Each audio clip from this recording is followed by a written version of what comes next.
Amigos, ¿cómo están? Bienvenidos a una nueva edición de Nutrición en la Infancia.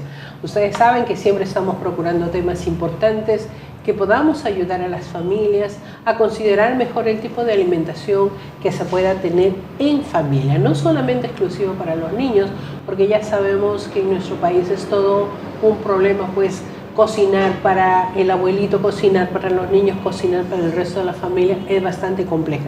Pero hay un tema que sí debemos preocuparnos y está en la calidad de alimentos que nosotros debemos tener. Y hoy nuestro tema es nutrición, salud y buena alimentación, especialmente en nuestros niños. Y para hablar de este tema está con nosotros Rosemary Mireya Vera Padilla, nutricionista, y Janet Pérez García, nutricionista y magíster en desarrollo y gestión pública. Pero de verdad, ¿qué es lo básico que nosotros ponemos? Porque todas nuestras invitadas tienen un currículum bastante amplio, importante, porque aparte de hacer este tipo de trabajos dentro de su especialización, son investigadores y emprendedoras que siempre están buscando nuevas formas de combatir la anemia y la desnutrición, de dar orientación hacia qué es lo que se debe consumir, desterrar esos mitos que de verdad son bastante complejos cuando queremos entrar a nuestras casas y resulta que aquellos costumbres que tenemos de cocinar cierto tipo de alimentos resulta que no deberían ser de esa manera, pero es por eso que nosotros estamos acá con nuestros profesionales. Y ahora comenzamos de inmediato nuestra conversación y pues Rosemary, gracias por estar acá. De verdad, para nosotros es muy importante pues tener toda esa información que ustedes, los profesionales del área de la alimentación, nos pueden ofrecer. Para nosotros el tema nutrición, salud y buena alimentación es un tema muy preocupante, especialmente por las estadísticas que nos demuestran que la salud de nuestros niños es bastante precaria. No vamos a generalizar, pero hay un porcentaje muy representativo con anemia y desnutrición. Y una de las formas que uno puede contribuir, colaborar con las familias es evitando que esto continúe, y con las charlas que nosotros tenemos esperamos tener este alcance. Gracias por estar con nosotros. Muy buenas tardes, Clotilde, encantada de estar en tu programa. Y bueno, el tema de hoy es muy importante, que llegue a más familias una información adecuada de cómo evitar de que nuestros niños se enfermen a base de que de una buena alimentación, de una buena nutrición, ¿no? Es muy importante en esta etapa crucial que es dentro de los primeros 3 años de vida tener una adecuada nutrición para poder favorecer una persona saludable, un adulto saludable, evitando enfermedades. Cierto. En realidad yo quería preguntarte antes de meternos de lleno al tema sobre tu proyecto. Yo sé que tú tienes una serie de actividades bastante importantes, pero hay una específica donde están preocupados por la alimentación, especialmente de las mamitas embarazadas, de los niños que están dejando la leche materna, que empiezan otros alimentos. Es una institución novísima, que es bastante nueva, pero que ustedes están haciendo una serie de investigaciones, porque además tiene una serie de proyectos pilotos donde quieren demostrar y comprobar que hay muchas cosas que dentro de lo que hemos conversado, de mitos, leyendas, qué sé yo, se pueden variar porque se les enseña a la persona directamente el resultado de lo que es favorable. Háblanos de ello. Sí, se llama Copenud, es una institución en la que somos especialistas nutricionistas dedicados a la parte de alimentación y nutrición materno-infantil principalmente, porque es ahí la cuna donde podemos evitar tantas enfermedades. Y sí hemos venido trabajando proyectos en torno al tema de anemia, alimentación complementaria en la parte de Lima Norte. Ya hace 4 años que empezamos estos proyectos pilotos y hemos tenido buenos resultados con compromiso de las mamás en poder salir adelante y evitar enfermedades en sus niños, ¿no? Principalmente nos enfocamos en cómo iniciar de una forma adecuada la alimentación complementaria en estos pequeños de 6 meses, ¿no? Una mamá de Lima Norte, especialmente en Puente Piedra, en el distrito de Puente Piedra, que denominamos a este programa Madres que Alimentan, ¿no? ¿Qué hicimos en este proyecto? Empoderamos a las mamás con niños menores de 1 año en información básica para poder iniciar una alimentación complementaria adecuada y saludable y variada, ¿no? Entonces, las mamás salieron muy empoderadas en este tema y a la vez permitió este empoderamiento de la información de poder transmitir ese conocimiento obtenido a otras madres de su comunidad que tenían niños de esa edad. Entonces fue muy gratificante las experiencias, inclusive hemos podido validar materiales didácticos respecto a esta información en la alimentación complementaria del niño. Eso es muy importante, la validación yo creo que es bastante interesante. Recuerda que nosotros tenemos este compromiso con MUNAICO, ¿no? Ellos nos apoyan, de verdad muchísimo, trabajamos en cooperación porque también tenemos el mismo objetivo, ¿no? Con MUNAICO es erradicar cierto tipo de problemas más allá de la anemia, más allá de la desnutrición, que son dos flagelos que realmente atingen a nuestras familias, pero enseñarles lo que es la alimentación sana, saludable, lo que debemos consumir, en fin, una serie de temas que trabajamos juntos con ellos. Y justamente una de las razones por las cuales tú estás aquí, a mí me gustaría saber sobre este proyecto que estabas desarrollando, que estabas hablando el tipo de alimentación que deben recibir las mamás en el momento de la gestación, porque a veces hay este mito que se habla, ¿no? De que, bueno, está embarazada, entonces tiene que alimentarse por dos. Y a veces hay cierto tipo de sustancias que no se debe consumir, cierto tipo de alimentos que no se debe consumir y cierto tipo de alimentos a los cuales uno está acostumbrado y que de pronto por esta misma gestación como que hay un rechazo orgánico. ¿Cuál es el tipo de alimentación que más o menos podríamos orientar a las mamás justamente para que tenga un mejor embarazo, ¿no? Claro que sí. Como mencionábamos hace un instante, efectivamente la alimentación de la mujer que está gestando, que está llevando un niño dentro de sí, es muy importante porque va a determinar la alimentación, cómo este niño se va a desarrollar en el futuro y principalmente va a determinar el desarrollo cognitivo, ¿no? El desarrollo cerebral. Entonces es muy importante que las mamás tengan una alimentación variada, saludable, lo más natural posible. ¿Por qué? Porque si consumimos, por ejemplo, alimentos con alto contenido de azúcar, prácticamente son calorías vacías y no hay ningún nutriente que ayude al desarrollo del niño. Y es muy importante y también es verdad, es cierto, que en el primer trimestre pues, se genera la parte fisiológica del embarazo que en gran parte tienen rechazos a ciertos alimentos, pero que a medida que pasen estos signos van a poder incluir muchos más tipos de alimentos variados, ¿no? ¿Qué nutrientes deberíamos de priorizar en esta etapa? El hierro, para poder evitar la anemia, tanto en la gestante como en el niño que se está formando, ¿sí?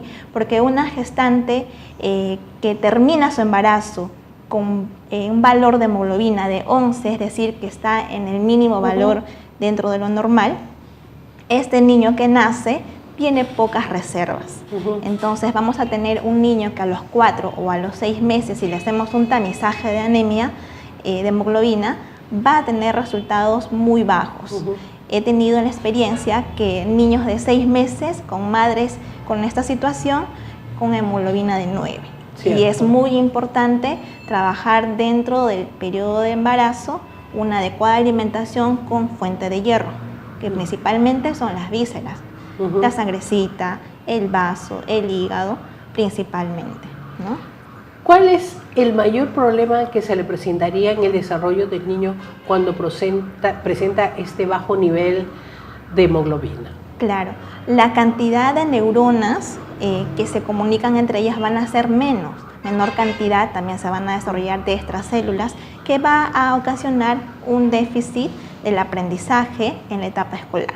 Muchas veces en la etapa escolar el niño no puede superar quizás ciertos logros, ciertos objetivos, y muchas veces exigimos a este niño a que tenga buenas calificaciones, pero si retrocedemos en el tiempo muchas veces no nos dimos cuenta que quizás este niño ya tuvo un problema de fondo que es la anemia, ¿no? Entonces esta anemia va a tener un efecto a largo plazo en la parte cognitiva del niño.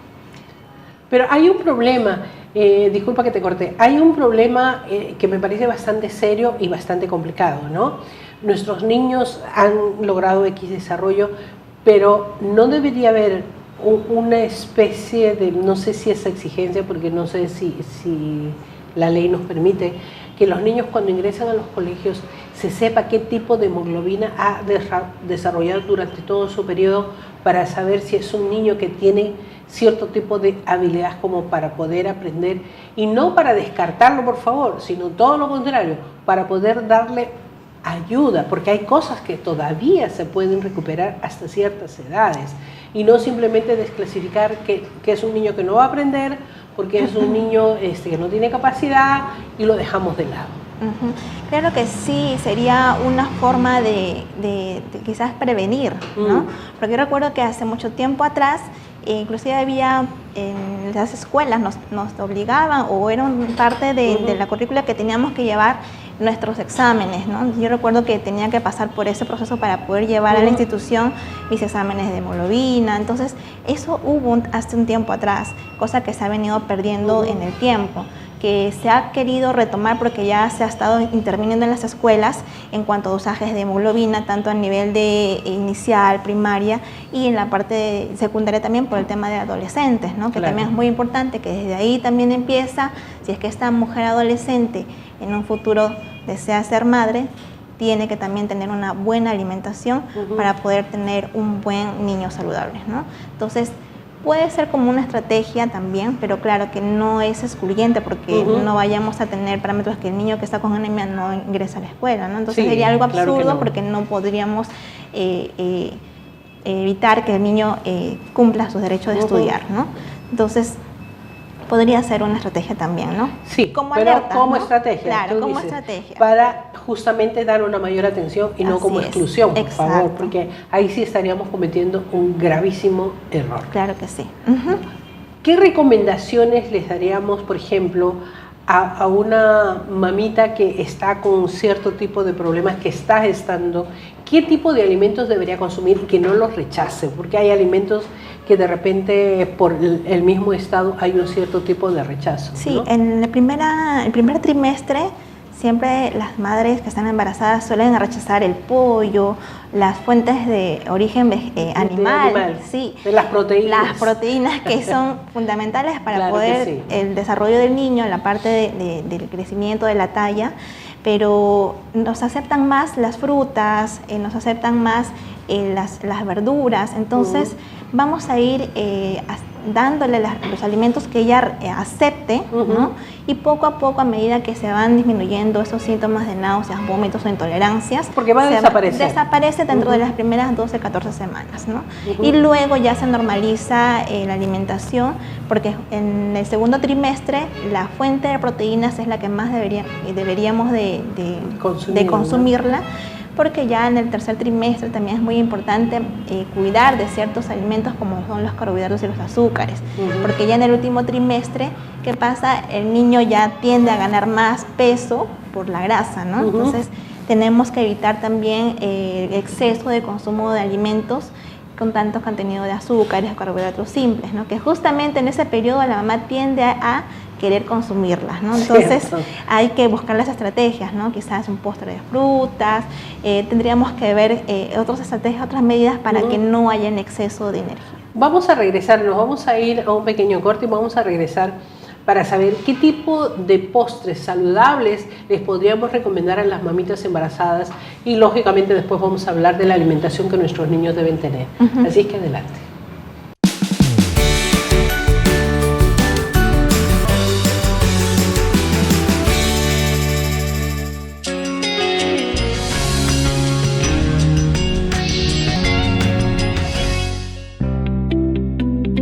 En este año 2019 estamos renovados con la misma pasión y compromiso de siempre.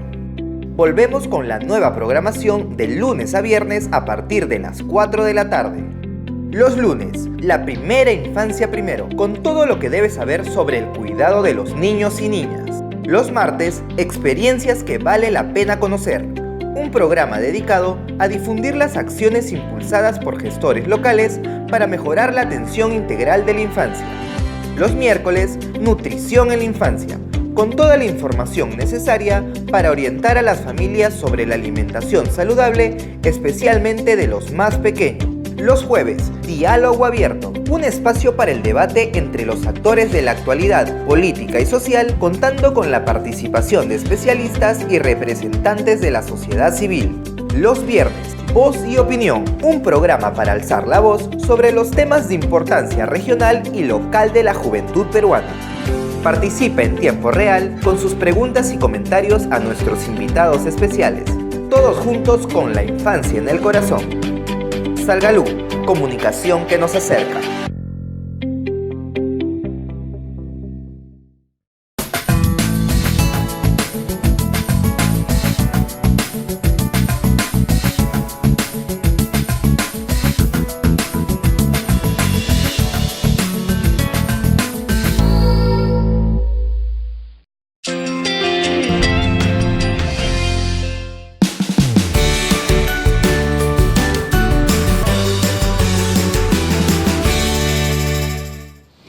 Sabemos que es muy importante pues que las mamás consuman algo de azúcar, porque de verdad no les podemos quitar, pero estamos hablando de las azúcares naturales que vienen en las frutas, en las diversas frutas que nuestro país tiene.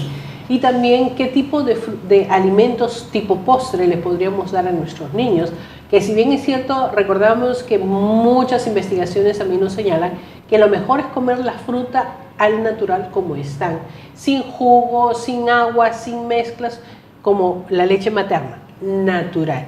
¿Cuáles serían las recomendaciones que tenemos para estas mamitas que de verdad se antojan? Porque el antojo también es una cuestión psicológica. No les voy a quitar la fantasía, pero se ha aprendido en los diferentes cursos en psicología que los antojos son un mito también. Probablemente se dé por ciertas razones, pero son un mito y que tranquilamente se puede pasar sin ellos. Claro que sí. Entre los postres que podríamos recomendar a una madre gestante están las mazamorras de fruta, pero eso sí, hay que considerar que la gran proporción de este postre sea fruta, sea pulpa, que muchas veces hacemos lo contrario, le echamos más harinas o le echamos más chuño, maicena y muy poco de pulpa de fruta, ¿no? O sea que también estaríamos evitando el consumo de fuente de fibra, ¿no?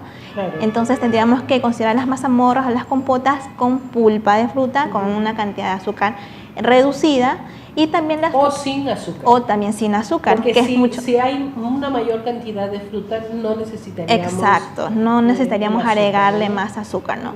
¿Qué otros postres podríamos hacer también de la misma pulpa? Inclusive se puede realizar mermeladas caseras, ¿no? Que también lo podemos untar en un pancito, como media tarde, como un lonche, que también es muy importante que la madre que está embarazada debe de tener una colación, 3 comidas principales: desayuno, almuerzo, cena y un refrigerio, que puede ser en la mañana o puede ser a media tarde, dependiendo cómo son el apetito de la gestante en este caso. Y los horarios que tiene. Los horarios también, que tiene también. Que trabajan, exacto. Es medio complejo. Claro, ¿no? hay que adaptarnos al estilo de vida que la mamá está llevando, ¿no? Pero sin descuidar la alimentación y los nutrientes que debe recibir por el periodo de gestación, ¿no? Como mencionábamos, el tema del hierro es muy importante.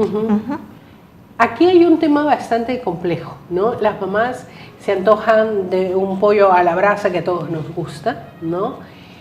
O los famosos sándwiches llenos de grasas saturadas, porque no son grasas naturales.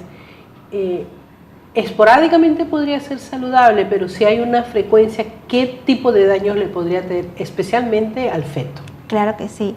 En cuestión de grasas, hay grasas saturadas, pero hay de fuente natural que lo podemos consumir, que es del huevo, ¿no? Claro. El colesterol del huevo, la propia la carne, tienen grasas saturadas, pero de forma natural. El problema va a ser cuando esas grasas saturadas son de manera artificial o en exceso en productos industrializados, ¿no? O en frituras de alta temperatura que generan esos productos que son grasas saturadas.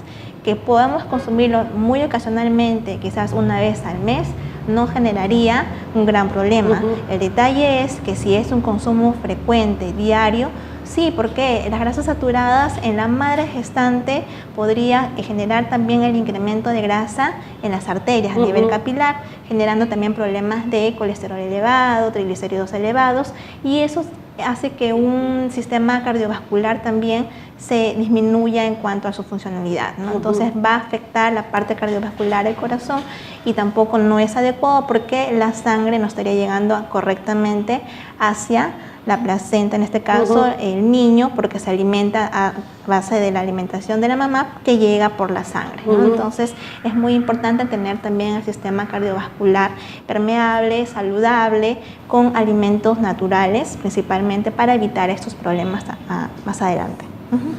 Un tema que me parece muy importante y que no siempre es recomendado para las mamitas, ¿no? que están embarazadas. Nos hemos enfocado en las mamitas, pero no necesariamente en las mamitas, sino en el bebé que está dentro. Y me refiero al consumo del agua. A veces es tan difícil, ¿no? Porque comienzan a consumir bebidas sumamente azucaradas. Y eso es un problema serio. Acabas de señalar que la oxigenación que le llega al niño va a ser con problemas. Cuando el azúcar pues le puede generar problemas en los órganos en formación de ese bebé. El azúcar, claro, ¿por qué? Porque va a captar más energía y el niño va a incrementar más su tamaño también. Entonces el exceso de azúcares, el exceso de energía que ha consumido la mamá genera un incremento de peso en el embarazo que puede llegar a ser muy alto muchas veces, generando que este bebé pese 4 kilos o un poco más de 4 kilos, llamándose ya un niño macrosómico, y también determinando la salud de este pequeño en la etapa adulta con problemas de enfermedades crónicas, diabetes, presión alta. Ya le estamos predisponiendo desde el nacimiento que este niño tenga una enfermedad más adelante. Por eso es muy importante tener un control de la ganancia de peso, por lo menos mensual, para poder ir viendo cómo va evolucionando ese peso y también el crecimiento del niño. No solamente es ganar peso, sino también cómo este niño está aumentando su talla, cómo está aumentando su peso, de acuerdo a la edad gestacional de la madre, ¿no? Quisiera preguntarte, aunque es un campo médico, pero me parece que es muy interesante poder discutirlo y quizás más adelante también, con relación a cómo se cubren los órganos de los niños cuando se come exceso de azúcar y grasas. ¿Cómo se cubre? ¿Cómo se cubre el corazoncito? ¿Cómo se cubre el estómago? Y sobre todo el corazón y los pulmones, que son los que más sufren, ¿no? Claro, porque de por sí nuestro sistema, nuestros órganos tienen una capa de grasa que es natural y que permite amortiguar quizás los golpes y de protección a estos órganos, pero ya es peligroso para la salud cuando esa capa de grasa se incrementa más de lo normal, ¿no? Que hace, cubre todos los órganos, evitando o disminuyendo la funcionalidad de tal y evitando pues que funcione adecuadamente, generando problemas, ¿no? Por ejemplo, en el corazón, ¿no? Los infartos, fallas cardíacas, como mencionábamos de las arterias, que si están con grasa, que puede generar, de grasa. Claro, puede haber una obstrucción a nivel cerebral y podría generar un ACV isquémico, ¿no? Entonces una enfermedad que podría generar parálisis la muerte también. ¿No? Entonces es muy peligroso estas enfermedades, para eso hay que evitarlos desde muy temprana edad, alimentándonos saludablemente. Eso es muy importante en realidad, porque a veces decimos, no, lo que pasa es que evitar que las mamás se engorden, evitar que esté con problemas de hinchazón, pero en realidad es mucho más grave que eso, porque estamos prácticamente perjudicando el normal desarrollo del feto para que llegue a feliz término. Y muchas veces el feliz término no llega.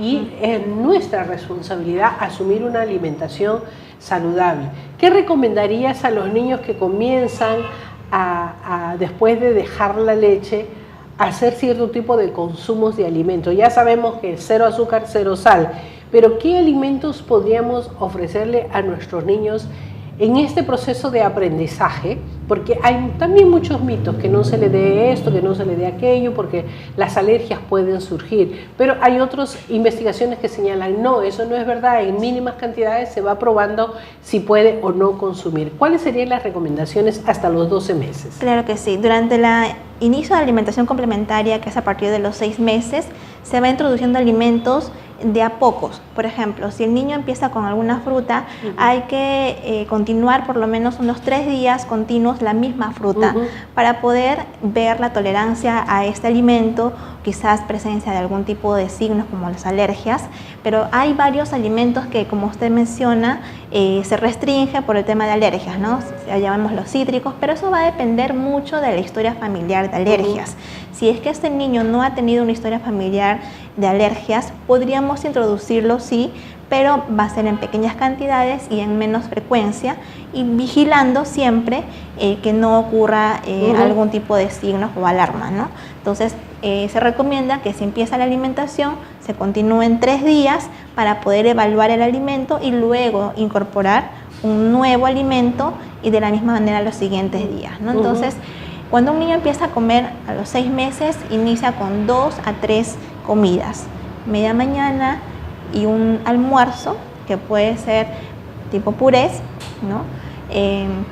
Incluir también verduras desde temprana edad para poder familiarizar a este niño con el sabor de las verduras, ¿no? Que muchas veces al año de edad tenemos muchos problemas porque no hemos incluido estos alimentos, ¿no? Que también van a proporcionar fibra y que es saludable para el cuerpo también, ¿no? ¿A partir de qué edad podemos darle, por ejemplo, el brócoli y todas las hojitas de espinaca, las espinacas baby que dicen, ¿no? Las espinacas bebé y otro tipo así de hojas importantes que son fibra importante y que los niños realmente las puedan consumir y en qué condiciones, ¿no? A partir de los 6 meses se podría dar estos alimentos en formas de puré, licuado, porque todavía no hay una masticación de por sí, pero ya a los 10 meses ya podríamos un poco darle los alimentos picaditos, ralladitos, para que puedan estimular la masticación y no tener problemas al año de edad que consuman los alimentos de la olla familiar, ¿no?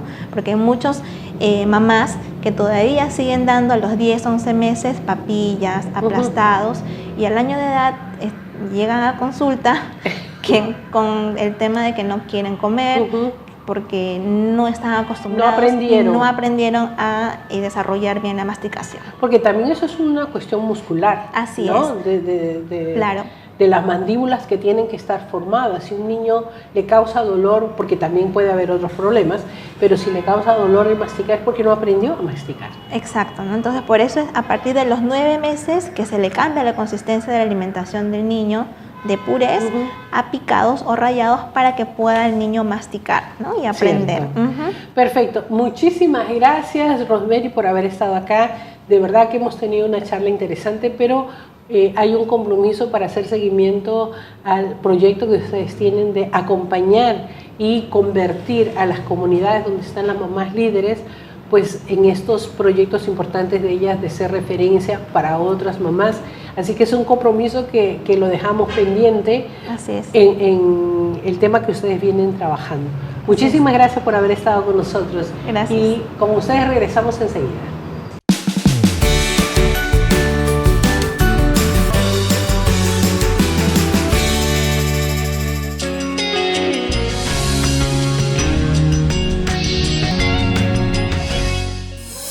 La Primera Infancia Primero nació con un solo objetivo: el poder dar a las familias y a los responsables del cuidado de los niños más pequeños toda la información para que ellos puedan crecer alcanzando todo su potencial.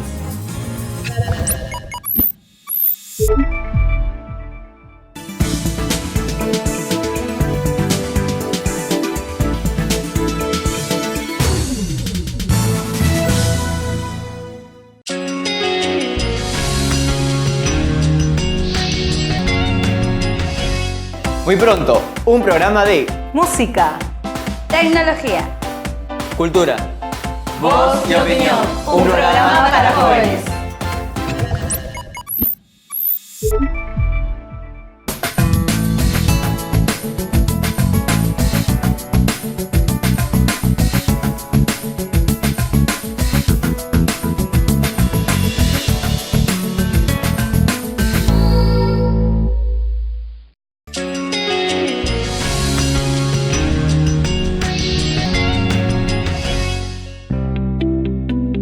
En este año 2019 estamos renovados con la misma pasión y compromiso de siempre. Volvemos con la nueva programación de lunes a viernes a partir de las 4 de la tarde. Los lunes, la primera infancia primero, con todo lo que debes saber sobre el cuidado de los niños y niñas. Los martes, experiencias que vale la pena conocer. Un programa dedicado a difundir las acciones impulsadas por gestores locales para mejorar la atención integral de la infancia. Los miércoles, nutrición en la infancia, con toda la información necesaria para orientar a las familias sobre la alimentación saludable, especialmente de los más pequeños. Los jueves, diálogo abierto, un espacio para el debate entre los actores de la actualidad política y social, contando con la participación de especialistas y representantes de la sociedad civil. Los viernes, Voz y Opinión, un programa para alzar la voz sobre los temas de importancia regional y local de la juventud peruana. Participa en tiempo real con sus preguntas y comentarios a nuestros invitados especiales. Todos juntos con la infancia en el corazón. Salgalú, comunicación que nos acerca.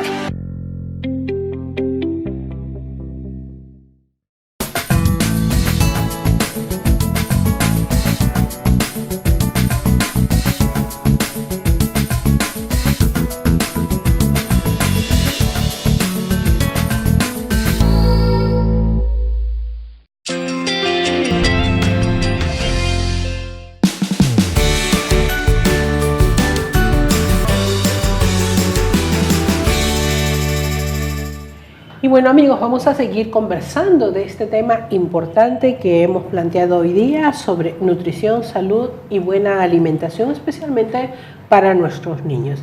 Y está con nosotros Janet Pérez García, nutricionista y magíster en desarrollo y gestión pública. Gracias Janet por estar acá, de verdad te lo agradezco mucho. Y sí tenemos esta preocupación bastante seria porque con nuestra otra invitada, con Rosemary, estábamos hablando de las mamitas gestantes, del desarrollo del feto, quizás de la lactancia materna exclusiva hasta los 6 meses, aunque ahí vamos a aclarar que es mínimo hasta los 6 meses, porque debería ser mucho más. Pero estamos centrando a la alimentación de nuestro niño después de los 6 meses hasta el año, y después del año tenemos un serio problema. Así es. Porque de 6 a 12 meses hay todo un cuidado de la alimentación, sus papillas especiales, ya las mamás como de alguna forma tienen como esta concepción de que hay que cuidarlos. Nuestro problema radica y es cuando se presenta la desnutrición crónica de nuestros niños de los 12 meses para adelante. ¿Qué es lo que pasa? En principio, muchas gracias por la invitación, y aquí haciendo una digresión con respecto al tema nutricional per se de los niños mayores de 6 meses, ¿no? Hay un gran problema y 2 aristas en las que se tiene que diferenciar: una malnutrición por defecto o deficiencia y una malnutrición por exceso o sobrepeso. En ambos tenemos como peruanos unas cifras prevalentes que van creciendo en vez de ir reduciendo, y abordando a ello también el tema de la anemia y respondiendo en sí lo que pasa, el problema después de la lactancia materna. Gran cifra de los niños y la mayor preocupación viene a ser la deficiencia de hierro o la anemia. ¿Por qué? Porque este principal nutriente va a asegurar cómo se desarrolla el cerebrito del niño que está creciendo, ¿no? Que dicho sea de paso, el 80% de desarrollo se da hasta los 2 años, y ahí es donde debemos, como nutricionistas, abogar por una correcta información que llegue a no solamente pacientes que van a consultorios, sino porque la salud está a disposición y tiene que estar a disposición de todos. Entonces, esta información tiene que ser llevada a todas las mamás que tienen niños o recién nacidos y que van a empezar con una lactancia, para prevenir justamente la desnutrición, la anemia o en el caso contrario, el sobrepeso o la malnutrición por exceso. ¿Qué recomendaciones se tendrían? Porque el nené llegó a los 12 meses, ¿no? Y de pronto ya la familia decidió que hay que darles de comer de la olla. El problema es que el niño ha venido comiendo papillas, ha venido comiendo trocitos pequeños, sin sal, sin azúcar, y de pronto se mete a una olla común donde hay N condimentos, N sal, y en algunos platos hasta azúcar. Entonces eso le genera una serie de problemas al niño y también rechazos. Sí, de hecho hay que diferenciar aquí, o sea, a veces cuando nosotros decimos y aconsejamos que el niño a los 12 meses tiene que comer de la olla familiar, pero ¿qué pasa si es que esa olla familiar no es saludable? Entonces hay que dar otra información adicional, que se tiene que mejorar los hábitos alimenticios en casa para que cuando el niño llegue a los 12 meses y se incluya dentro de la olla familiar, esté comiendo alimentos sanos. No es necesario cocinar como me ha pasado, y tengo algunas mamás que dicen, cocino 2 ollas, en una para mi hijito que recién está empezando a comer sin muchos condimentos, sin Ajinomoto, que es tan dañino, y para nosotros lo normal, ¿no? Y cuando no debería ser así. Esta aclaración o esta información adicional tiene que estar desde que la mamá empieza a gestar. Debería ir cambiando sus hábitos alimenticios para abordar el momento de que el bebé nace y se inserte dentro de la olla familiar, sea una comida saludable. Y dentro de los parámetros saludables está no incluir los aditivos o condimentos artificiales, porque conocemos el quión, la cebolla, la cúrcuma, que son condimentos naturales y que no es necesario añadir. Inclusive para aquellas personas que no queremos utilizar sal, se puede usar hierbas aromáticas como el romero, la hierba luisa, el perejil, que van a reducir añadir sal, porque finalmente usamos sal para darle más sabor o resaltar el sabor, pero se puede resaltar con esto. Con otros condimentos naturales. Así es. ¿No? Entonces, la idea de que cuando el niño se inserta en la olla familiar es que encuentre una alimentación saludable, justamente como estoy puntualizando, en incluir alimentos que sean naturales, que encontremos alimentos integrales, no refinados, que no está mal el arroz, pero si yo puedo conseguir un arroz integral, mucho mejor. Y que si no me gusta el arroz integral, puedo ponerle el arroz integral choclo. Entonces, ese choclo, al arroz blanco choclo, ese choclo que tiene fibra, le va a dar valga la redundancia, la fibra que no tiene el arroz blanco, ¿no? Entonces, pequeñas, vamos a llamarle trucos, que no deberían salir mucho una información extra, sino dentro de la olla o de la casa, que se debería ir conociendo. Hay un problema bastante serio con los saborizantes. De verdad, no entiendo por qué, es algo que escapa a mi cabeza. En el resto del mundo nadie utiliza esos saborizantes. En muchos países privilegian los sabores naturales de cada producto cuando se hace un tipo de plato. Inclusive los platos gourmet no tienen ningún tipo de saborizantes. ¿Por qué en nuestro país es tan común? No voy a poner nombres para no hacer publicidad y tampoco que me enjuicien por ello, pero ¿por qué es tan importante? Hay gente que hasta el arroz le pone saborizantes. Es por un tema de costumbre. En nuestro paladar, en nuestra cavidad bucal, trabajamos con umbrales. Entonces, si nosotros ponemos un poquito de sal ahora, pero mañana otro poquito de sal, otro más, el umbral del salado va a ir aumentando. Cuando yo le presento un plato bajo en sal o normal en sal, me va a parecer insípido, porque ya feo, hay que decirlo.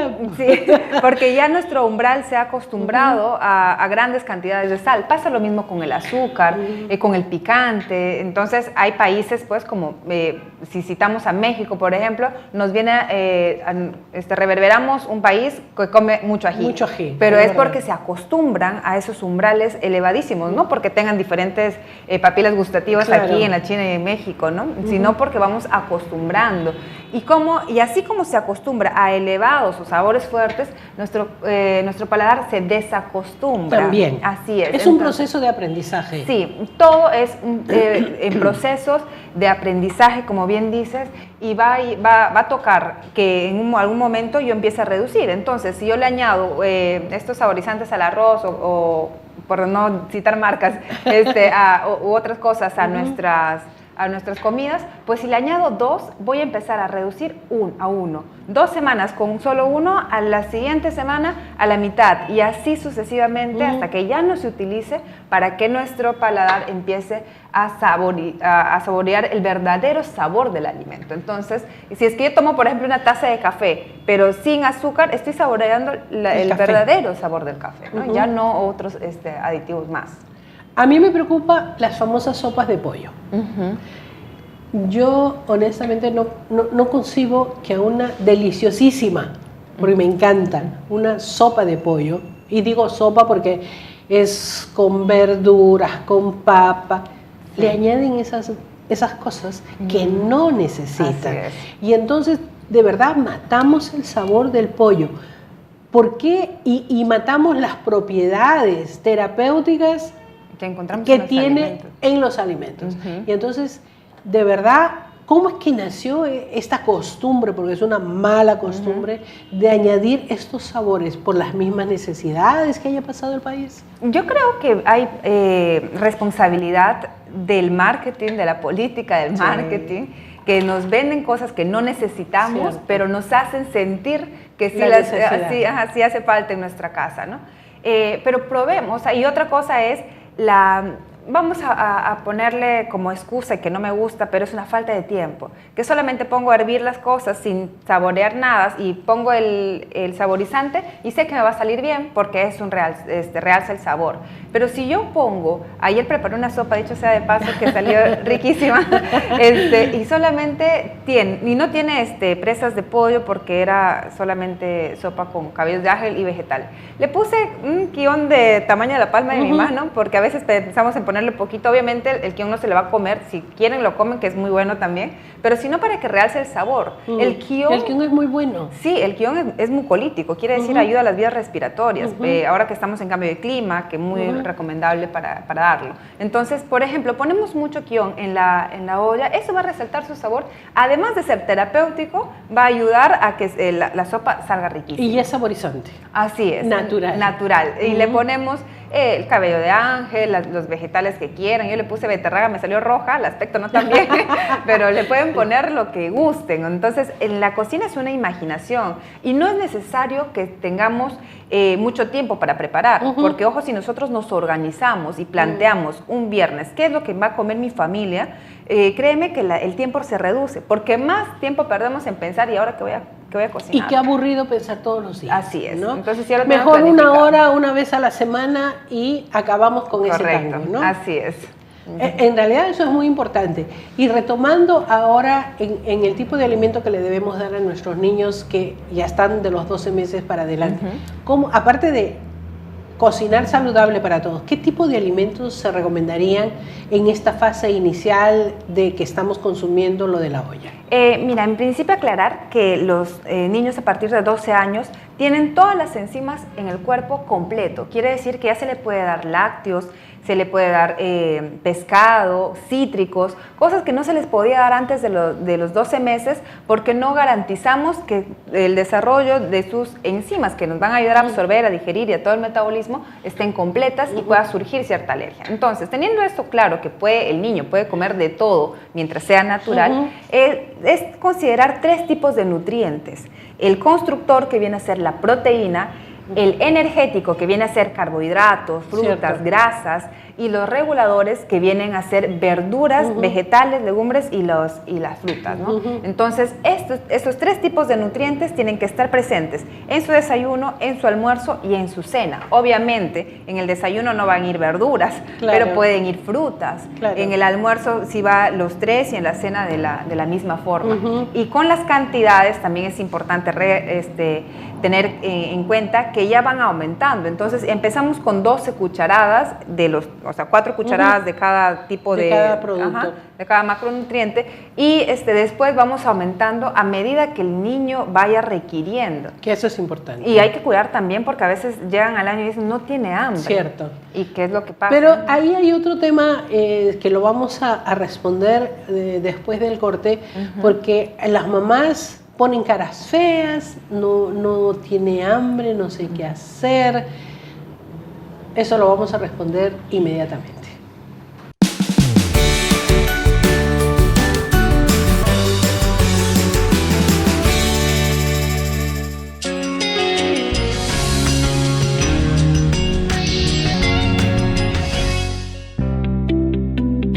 En este año 2019 estamos renovados con la misma pasión y compromiso de siempre.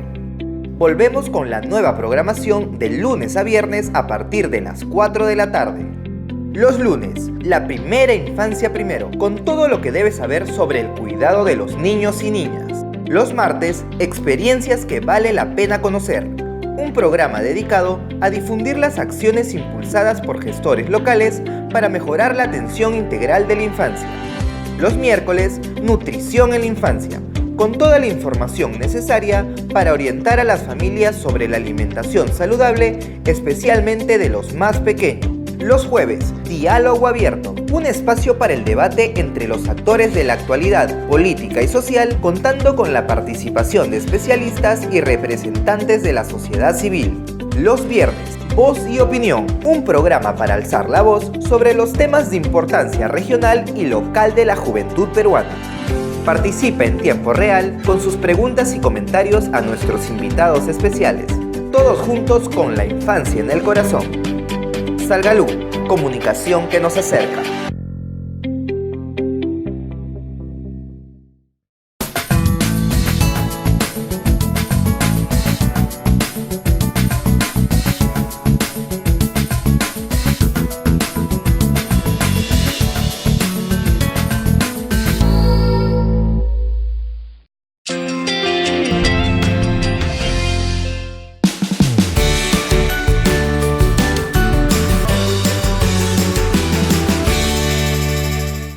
Hay un tema que lo dejamos en el aire y está relacionado y tiene mucho que ver con las caras de las mamás, con lo que me gusta, lo que no me gusta, la problemática, no sé qué hacer, mi niño no quiere comer, no le gusta lo que preparamos en casa, y lo digo tranquila porque las mamás están furiosas porque el niño rechaza todo lo que se le ofrece. ¿Qué pasa en esa situación y cómo podríamos pues entornar la situación para que la mamá deje de estar preocupada y el niño comience a alimentarse bien? Sí. Poniendo todo esto en un contexto dentro de lo normal, es decir, el niño no carece de salud, sino está sano. No hay problemas emocionales en casa, no hay ansiedad, estrés que perciba el niño.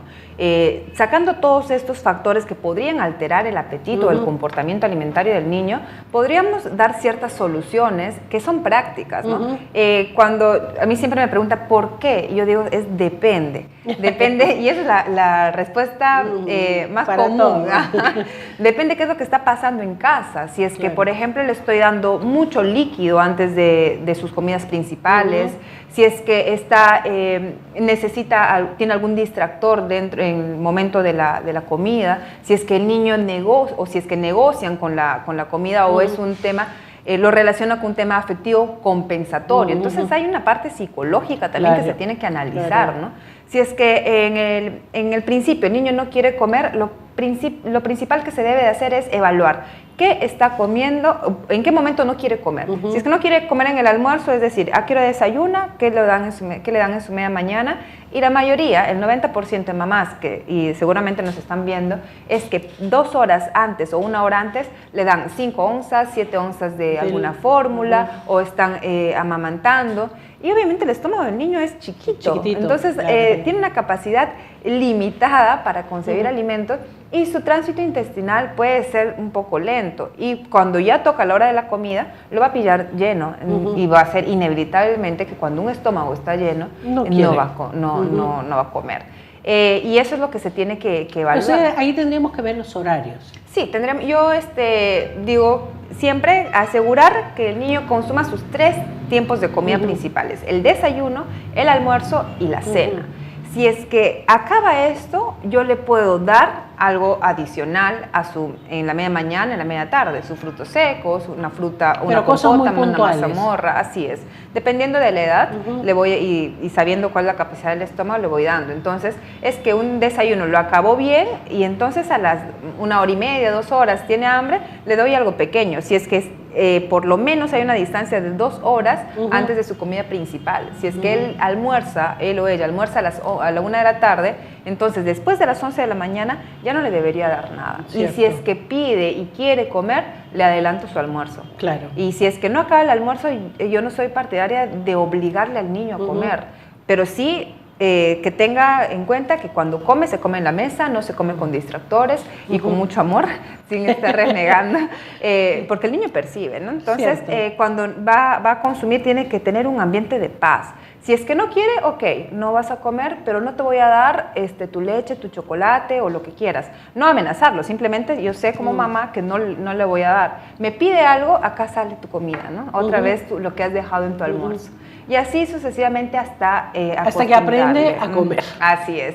Entonces, otra cosa también que se tiene que considerar es que algunas mamás dicen, no acabó, le tengo que dar algo y le doy jugo o le doy una fórmula porque no comió. Pero entonces hay un círculo vicioso. No come, le doy algo, se llena. No come, le doy algo, se llena. Entonces, así no se puede a trabajar o que el niño reaprenda a manejar sus hábitos alimenticios. Entonces, lo que se hace ahí es rellenar el estómago del niño con alimentos no necesariamente nutricionales, sino todo lo contrario. Estamos llenando de líquidos que a veces son aguas, mates, ¿no? Y de pronto no es lo que ellos deberían consumir. Así es.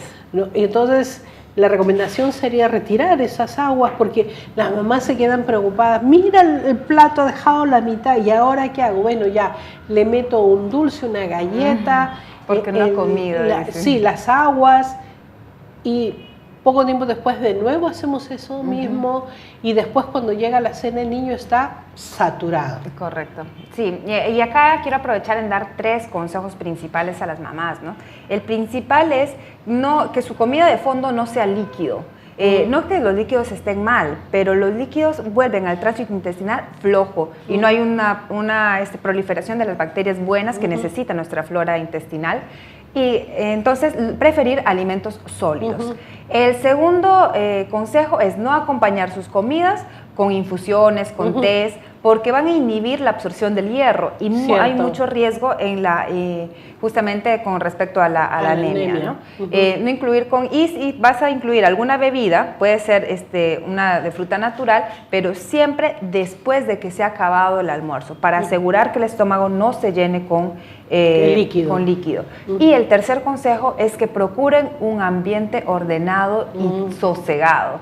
Porque cualquier cosa que vaya a alterar, si la mamá está alterada y dice, come, y empieza a renegar, el niño empieza a cohibirse o también a generar un estado de ansiedad. O sea, hay un estrés de por medio. Correcto. Y nosotros decimos, pero un año, ¿qué vas a siente, poder ¿no? sentir o tener este tipo de emociones? Lo siente. Entonces, se percibe y hay muchos estudios donde demuestran esto y finalmente es uno de esos 3 pilares que tenemos que tener en cuenta a la hora de que va a consumir sus alimentos el niño. Bueno, nosotros nos vamos a un pequeño corte, pero hay un tema que también es muy importante y que de verdad es preocupante. Nosotros vemos el tema relacionado con los aparatos de televisión, los tablets, qué sé yo, para cerrar el tema. Okay. Me gustaría que tú me digas qué tan dañino es eso. Claro. Ahora porque ya me están informando que estamos con el tiempo justo. Ya, ok, claro que sí. Mira, con respecto a los temas tecnológicos, a los aparatos que vamos a tener dentro de la hora de la comida, son muy dañinos porque no hay una conexión cerebro-estómago que el niño está consumiendo sus alimentos. Y pasa con el niño y con el adulto. Y es más peligroso en el niño porque no es consciente y se va acostumbrando a esto. Y genera una dependencia. Entonces, el peligro está en que si un niño no genera una conexión cerebro-estómago, el nivel de absorción de estos nutrientes es menor y pasa porque la masticación no es correcta. No sé si ustedes se habrán dado cuenta que cuando el niño come con su tablet aquí viendo, se queda un momento con la boca abierta y la cuchara acá, y después la mamá le dice, pero come. Entonces, y traga trozos grandes y esos trozos hacen que se necesite más enzimas para que se pueda absorber correctamente y hacemos un doble trabajo del sistema digestivo y no absorbiéndose bien los nutrientes. Usted es uno, o sea, no se absorben los nutrientes de forma eficiente o eficaz. El otro riesgo es que genera dependencia con un aparato tecnológico y aumentamos el riesgo de sobrepeso y obesidad porque comemos más de lo que nosotros podamos necesitar. Bueno, de verdad que es un tema muy importante. Te agradezco que hayas estado con nosotros. Estos temas es de nunca acabar porque hay una serie de pequeñas informaciones que les debemos dar justamente para tener una mejor alimentación en nuestra familia, no solamente con nuestros niños, sino en nuestra familia. Nosotros estaremos la próxima semana con temas muy importantes, siempre relacionados con la nutrición en la infancia. Hasta pronto.